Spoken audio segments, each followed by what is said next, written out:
तो बच्चों, स्वागत है हमारे चैनल में। देवराज मैथ वाला चैनल में आप लोगों का बहुत बहुत स्वागत है। तो दोस्तों, मैं देवराज यादव जो कि आप लोगों के लिए लेकर आ गए हैं रसायन शास्त्र का क्वेश्चन है, वर्ग 10 का है। आइए इसको अपने लोग जानते हैं। इस अभिक्रिया को हम रेडॉक्स अभिक्रिया कहते हैं, जो अभी हम पढ़ने के लिए जा रहे हैं अपने लोग। बहुत ही महत्वपूर्ण है, जो कि एग्जाम में कई बार पूछ चुका है, अब की बार भी हो सकता है पूछ दे, या नहीं पूछेगा तो बाबू नॉलेज के लिए आप लोगों को काम आएगा। आइए देखते हैं क्या है। सबसे पहले अपचयन और उपचयन अभिक्रिया को ही हम क्या कहते हैं, रेडॉक्स अभिक्रिया, जब ये दोनों साथ साथ होती है। ठीक, तो रेडॉक्स अभिक्रिया पूछे या आपको अपचयन या उपचयन पूछे, तो दोनों का मतलब यही है। तो यहाँ पर सबसे पहले अपने लोग अपचयन को बाद में जानेंगे, किसको पढ़ेंगे, उपचयन को। किसको पढ़ेंगे अपने लोग बाबू, उपचयन को जानते हैं। उपचयन में देखिए क्या होता है, उपचयन को जो अपने लोग जानेंगे, तो यहाँ पर देखिए क्या है, उपचयन अभिक्रिया। पदार्थ में, या कोई पदार्थ ले लीजिए, पदार्थ में ऑक्सीजन में वृद्धि, किसमें बाबू, ऑक्सीजन में वृद्धि, और कह रहा है ऑक्सीजन में वृद्धि होना या हाइड्रोजन का ह्रास होना, यानी कि हाइड्रोजन का कमी होना। जब मान के चलिए किसी पदार्थ में ऑक्सीजन बढ़ेगा या हाइड्रोजन का ह्रास होगा, तब उस अभिक्रिया को आप क्या कहिएगा, उपचयन अभिक्रिया कहिएगा। आइए एग्जाम्पल से समझते हैं। यहाँ पर कार्बन है, ये कोई पदार्थ मान लीजिए फिलहाल, ठीक ना, और हम इसमें ऑक्सीजन से अभिक्रिया इसको करा रहे हैं। तो यहाँ पर देखिए ऑक्सीजन आके क्या हो गया बाबू, संयोग कर लिया, जुट गया। ऑक्सीजन आके क्या हो गया, जुट गया। यहाँ पर देखिए किससे, कार्बन से। तो यहाँ पर ऑक्सीजन की क्या हो गई, वृद्धि हो गई। और हाइड्रोजन का जब इसी में अगर हाइड्रोजन का निष्कासन हो जाएगा, यानी कि ह्रास हो जाएगा या हाइड्रोजन में कमी हो जाएगी, तब पर भी कौन सा अभिक्रिया कहलाएगा, वो उपचयन अभिक्रिया कहलाएगा। यानी तो इसी में अगर कोई ऑक्सीजन आके जुट जाता है या वृद्धि कर देता है, वो भी अभिक्रिया क्या कहलाता है, उपचयन अभिक्रिया कहलाता है, जैसा कि यहाँ पर आप लोग देख रहे हैं। ठीक ना, यानी तो किसी पदार्थ से ऑक्सीजन का निष्कासन हो जाता है, ह्रास हो जाता है, वह भी आपका क्या कहलाता है, उपचयन अभिक्रिया कहलाता है। आई होप कि आप लोग समझ गए होंगे। एक बार हम फिर से दोहराना चाहते हैं। पदार्थ में ऑक्सीजन में जब वृद्धि होगा और हाइड्रोजन में ह्रास होगा, हाइड्रोजन में कमी होगी, तो वह अभिक्रिया आपका उपचयन कहलाएगा। तो हम एक एग्जाम्पल लिए हैं, ठीक ना। तो यहाँ पर आप लोग देख सकते हैं, कार्बन के साथ हम जब ऑक्सीजन को जुड़ाएं तो यहाँ पर जुट गया, यानी कि ऑक्सीजन में क्या हो गई, वृद्धि हो गई। ठीक, तो इस अभिक्रिया को हम कहते हैं उपचयन अभिक्रिया। इसके जगह और एग्जांपल लेकर आप लोगों देख सकते हैं, और दिया है बुक में, हम नहीं लिया, हालांकि उसमें हाइड्रोजन का ह्रास होता है, तो वह भी अभिक्रिया क्या कहलाता है, उपचयन अभिक्रिया कहलाता है। चलिए आगे में होता है, आगे बता रहे हैं अगला वाला में। अब है अपचयन अभिक्रिया। क्या बाबू, अपचयन अभिक्रिया। इसमें कहता है पदार्थ में, फिर वही बात, कोई पदार्थ मान लीजिए, पदार्थ में जब हाइड्रोजन की वृद्धि, यहाँ पर ऑक्सीजन की वृद्धि हो रही थी, यहाँ पर हाइड्रोजन की वृद्धि होने या ऑक्सीजन का ह्रास, यहाँ पर ऑक्सीजन का ह्रास होगा, हाइड्रोजन का बढ़ोतरी होगा। कैसे, एग्जांपल लेते हैं।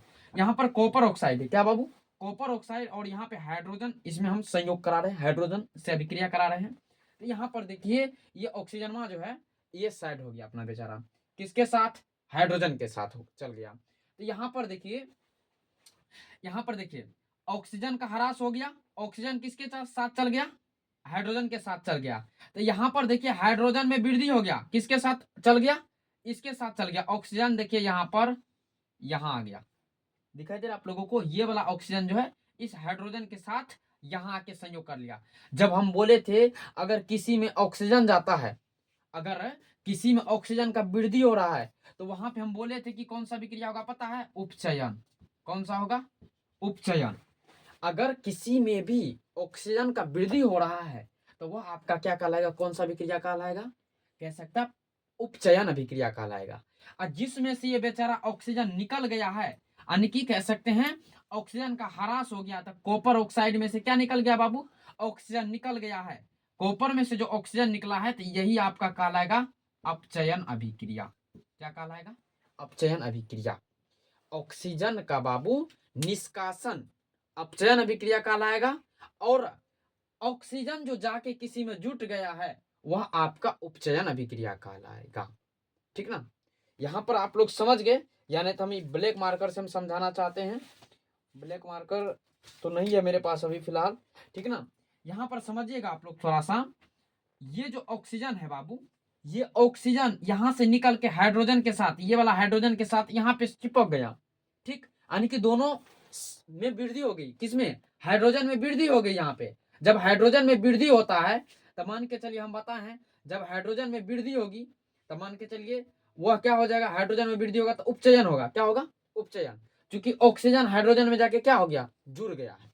और ऑक्सीजन जो निकला है, यानी कि ऑक्सीजन का जो ह्रास हुआ है, ऑक्सीजन का जो ह्रास हो गया, ऑक्सीजन जो निकल गया है, किससे निकला है, कॉपर से। तो कॉपर का क्या हो गया बाबू, अपचयन हो गया। ये दोनों अभिक्रिया क्या हो रही है अभी, साथ साथ, अपचयन उपचयन दोनों अभिक्रिया भी साथ साथ हो रहा है। जब दोनों अभिक्रिया साथ साथ होता है तो यही अभिक्रिया को अपने लोग क्या कहते हैं, रेडॉक्स अभिक्रिया। क्या कहते हैं बाबू, रेडॉक्स अभिक्रिया कहते हैं। बस यहाँ पर आप लोग थोड़ा सा समझ लीजिएगा, और इसमें कोई दिक्कत नहीं बाबू, थोड़ा सा भी दिक्कत नहीं है। बस सिंपल वे, साधारण वे में आप लोग समझ गए होंगे। ऑक्सीजन जब निकल जाता है, ऑक्सीजन का जब ह्रास होता है तो अपचयन अभिक्रिया कहलाता है, और किसी में जाके ऑक्सीजन जुट जाता है, यानी कि ऑक्सीजन में वृद्धि होता है, तो उपचयन अभिक्रिया कहलाता है। इसका जो है दो दो डिफिनेशन होता है, इसलिए थोड़ा सा बच्चा को दिक्कत होता है। अगला है संक्षारण। क्या है, संक्षारण। संक्षारण का मतलब वही जंग उंग लगना। थोड़ा सा छोटा सा टॉपिक है, ये भी पूछ देता है 2 नंबर में। जब कोई धातु आर्द्रता वायु कोमा पानी अम्ल, वायु यानी कि आर्द्रता वायु या पानी वाला अम्ल, ठीक ना, आदि के संपर्क में आता है, तब धातु संक्षारण होता है। आप लोग देखते होंगे छड़ को बड़ा बड़ा गोदाम में रखा जाता है, वायु से बचा के रखा जाता है, पानी से बचा के रखा जाता है। वही छड़ को हम लाते हैं घर बनाने के लिए, अगर वो छड़ को हम बाहर में रख दे तो बाबू उसमें जंग लगना शुरू हो जाता है।